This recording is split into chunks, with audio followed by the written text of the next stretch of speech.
I'm not gonna bullshit you, you can't actually stop cravings. Well, you can, but you'll have to give up whatever you crave for at least a year so that your body gets rewired to not wanting it anymore, and that's how you stop cravings. But I'm guessing you're here because you don't necessarily want to do that, but instead, what you want to do is be able to moderate your cravings in a way that you can still make progress.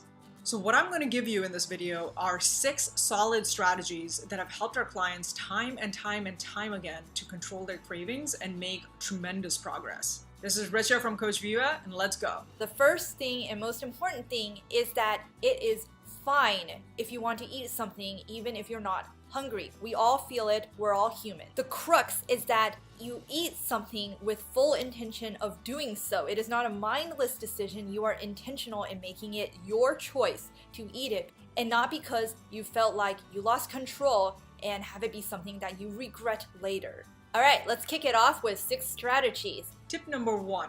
Figure out the trigger for your cravings. So whenever you get cravings, ask yourself, what caused me to have this craving? What was I feeling at the time? What was I thinking at the time? Often when we have these cravings, we're bored, we're stressed, we're feeling or thinking something that consistently triggers us to have this craving. And once you figure out what is this trigger, ask yourself, how can I prevent this trigger from happening in the future? One great way to figure out what is the root trigger is to do the 5 whys.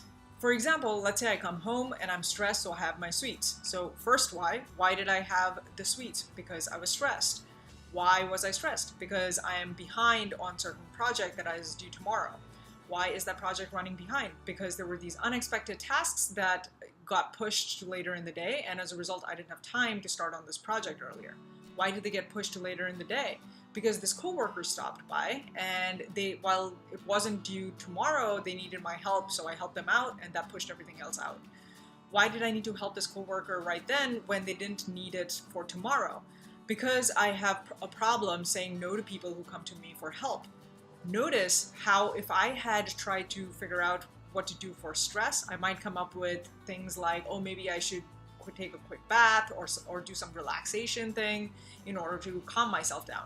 But instead, my root trigger is I should not say yes to helping my coworkers unless it's a deadline for tomorrow, because I have another deadline for tomorrow that is more important. So one way I could prevent this trigger of helping out a coworker because they came and found me, even if it's not urgent, is to, for example, find a quieter place in the building to do my work where it's harder for people to find me so that I can have heads down focus time doing the project that is due tomorrow. 2.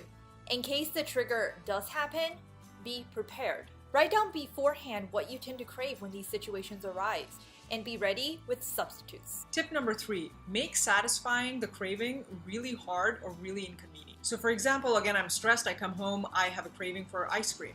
But let's say I never bought ice cream and I never keep it at my house. So as a result, whenever I want ice cream, I need to leave my house to get the ice cream in order to have it.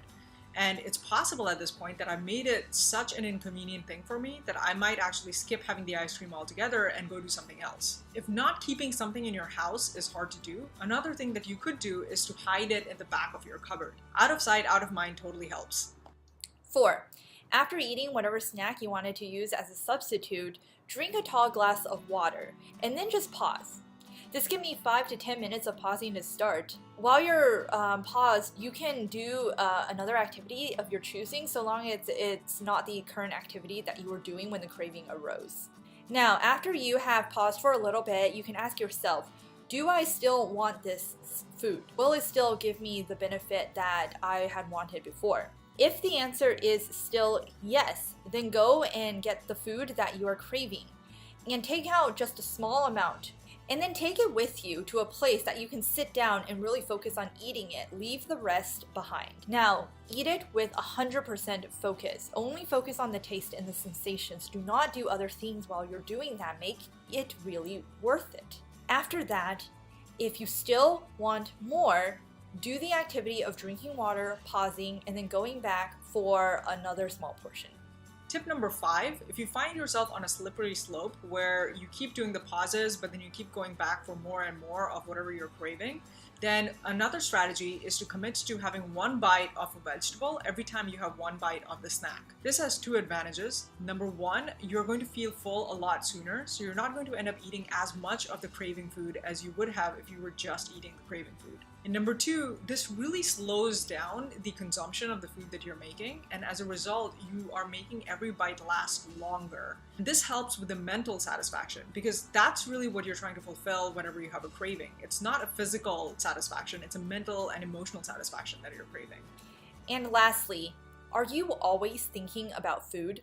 For example, are you still thinking about food even after you've been satisfied with a nice breakfast or a lunch? If you're preoccupied with thoughts of food, just the thought of food can trigger yourself to feel like you want that food. So especially if you're a boredom eater and you start to feel that feeling come, then channel your energy into doing an activity and focus on that instead. Now, if even after your best efforts, you're still preoccupied with constant thoughts about food to the point where it becomes almost a compulsion to think about it, then it may be worthwhile to see a professional and so that they can really help you dissect into what strategies can work to overcome that. And there you have it. Those are 6 solid strategies that we have seen work time and time again for our clients in practice. If you have a favorite strategy that you use, go ahead and leave that in the comment below. If you loved this content and you want more of it, go ahead and hit that subscribe button and also hit that bell icon so that you get a notification every time we upload a video. All right, until next time.